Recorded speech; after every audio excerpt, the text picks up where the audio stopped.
अभी 2-3 दिन पहले गुजरात का बजट आया।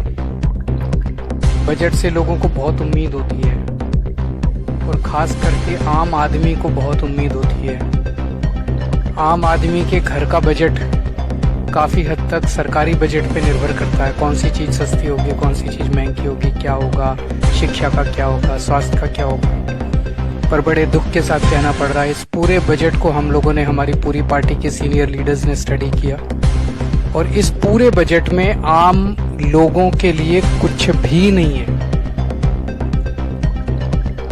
ना शिक्षा के लिए कुछ है, ना स्वास्थ्य के लिए कुछ है, ना सड़कों के लिए कुछ है, ना किसानों के लिए कुछ है, ना व्यापारियों के लिए कुछ है, ना महिलाओं के लिए कुछ है, ना बेरोजगारों के लिए, किसी भी समाज के तबके के लिए कुछ भी नहीं है। चुनाव आज से 2.25 साल बाद हैं। अक्सर ये देखने में आया है कि जब चुनाव आते हैं तब तो कम से कम डरती हैं पार्टियां। उन्हें लगता है चुनाव आ रहा है, कुछ कर लो, चुनाव आ रहा है, जनता को कुछ सहूलियत दे दो ताकि हमें वोट मिल जाए। गुजरात सरकार को उसकी भी चिंता नहीं है।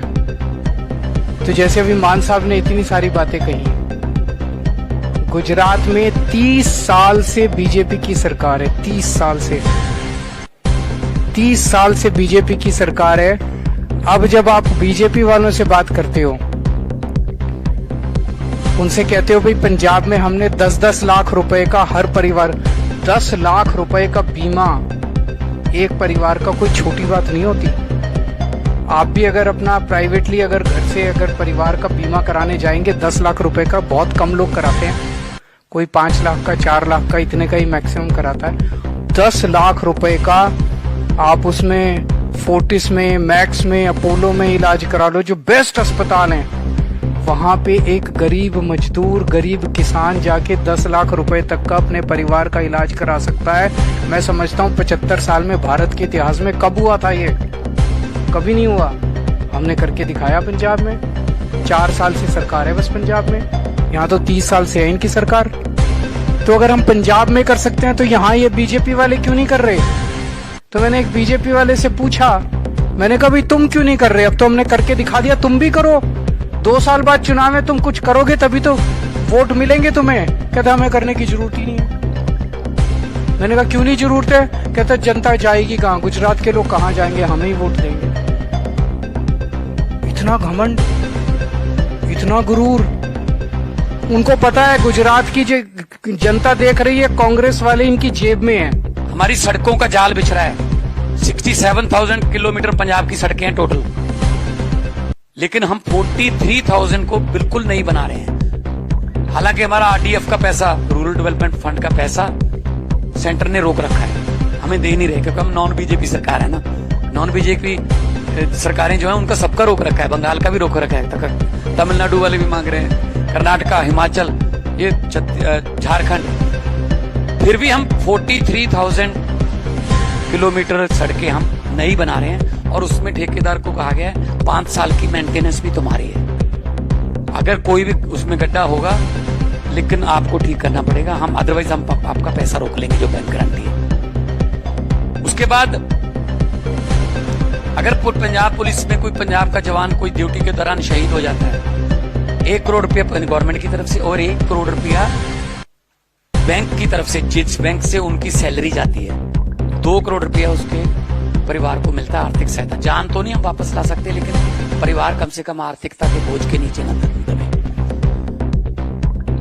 और उसके बाद बात करें तो टोल टैक्स, हमने 19 टोल टैक्स बंद कर दिए पंजाब में। 67 लाख रुपीस पर डे पंजाबियों का बचता है। जो टोल टैक्स ओवर चल गए थे, जुर्माना भी किया उनको कि आपने ओवर कैसे चला लिया था, क्योंकि पहले मिले हुए थे। वो दिन मांगते हैं, कभी भी टोल टैक्स वाले आपको एक्सटेंड करवाने के लिए आएंगे, वो साल या महीने नहीं कहेंगे, वो कहेंगे जी हमें 412 दिन दे दो। हमें लगता है 412 दिन है, लेकिन ये 1.25 साल है। तो 412 में से 200 आपके सर, 212 मेरे, ऐसे चलता था पहले। पूरा कुश्ती मिलके खेलते थे। तो हमने वो बंद की, जनता का पैसा बचा। और आने वाला बजट भी हमारा जनता के लिए, हम कोई टैक्स नहीं लगा रहे। जनता पहले ही टैक्सों के बोझ के तले दबी हुई है। और पढ़ाई की सिस्टम, एजुकेशन की बात करें, स्कूल ऑफ एमिनेंस खोल रखे हैं हमने। लगभग 100 के आसपास हो जाएगा। 117 हमारी विधानसभा, हर विधानसभा में एक हो जाएगा। हमारे सरकारी स्कूलों के बच्चे नीट, हमारे सरकारी स्कूलों के बच्चे JEE main, JEE entrance test clear कर रहे हैं। हम अपने टीचरों को, अपने हेडमास्टरों को, अपने प्रिंसिपल्स को सिंगापुर और फिनलैंड की जो कोचिंग यूनिवर्सिटीज हैं वहां पे भेजते हैं बैचेस में। अभी अप्रैल में अगला बैच जाने वाला है, ताकि पढ़ाई के नए नए तरीके सीख के आए। वो पुराना जमाना चला गया गाइडों पे निशानियां लगाने वाला, रट्टा लगाने वाला। वो आके अपने कुलीग्स को सिखाते हैं और फिर बच्चों, और उसका इतना अच्छा रिजल्ट आ रहा है कि हमारे बच्चे मतलब टॉप पर प्राइवेट स्कूलों से निकाल के माता पिता जो है वो सरकारी स्कूलों में भर्ती करवा रहे हैं। ये क्यों है? क्योंकि सरकार की नीयत अच्छी है। हम सब नॉन पॉलिटिकल लोग हैं। अरविंद जी इनकम टैक्स से क्वेश्चन थे, मैं फेमस आर्टिस्ट था, कोई ये भी हमारे मेरे आर्टिस्ट भाई हैं, सभी लोग हम ये काम नहीं करते थे। ये काम हमको इन्होंने करवाने के लिए मजबूर किया कि सड़कों पे बैठकर कानून नहीं बनते, जीत कर आइए। जब हम जीत कर आने लगे कहते अब इनको हराइए। तो ये क्या, मुझे समझ नहीं आ रही। तो नीयत अच्छी है, हम जनता का पैसा जनता के नाम करते हैं, पैसा बचाते हैं हम। अरविंद जी ने जब दिल्ली में ओवरब्रिज बन रहे थे तो दोबारा जब एआई से या इंजीनियर जो लेटेस्ट टेक्नोलॉजी के साथ जब उनका दोबारा अंदाजा लगा के उसका एस्टिमेट करवाया गया, 200 करोड़ रुपया बचा। 200 करोड़ की बिजली का अपना बिजली और दवाइयां फ्री कर दी। ऐसे घर चलते हैं जैसे हमारे बुजुर्ग जो घर के मुखिया होते हैं वो घर को चलाते हैं। इतना बजट है, इतना खर्चना पड़ेगा तभी हमारा घर चलेगा। एक परिवार की तरह देश चलता है। लेकिन यहाँ 3-4 परिवार जो है वो बहुत अमीर और अमीर हो रहा है, गरीब और गरीब हो रहा है। तो इस बजट में कुछ भी नहीं है। मैं गुजरात की जनता को ये कहना चाहता हूँ, क्योंकि विपक्ष नहीं है, दोनों मिलके खेल रहे हैं। आम आदमी पार्टी आम आदमियों की पार्टी है। हम सभी फर्स्ट टाइमर हैं। हमारे पास 92 जीते थे, अब तो 95 हो गए, बाई इलेक्शन आगे कुछ। 95 में से 95% नॉन पॉलिटिकल लोग हैं। 25, 26 साल के बच्चे जीते हुए हैं, जिन्होंने कभी जिंदगी में नहीं सोचा था कि हम कहीं विधानसभा में चले जाएंगे। तो ये बदलाव लाना पड़ेगा।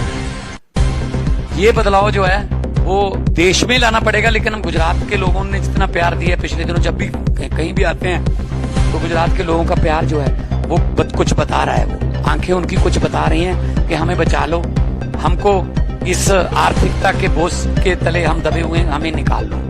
तो वो काम सिर्फ अरविंद केजरीवाल, सिर्फ आम आदमी पार्टी और सिर्फ आम लोग ही कर सकते हैं।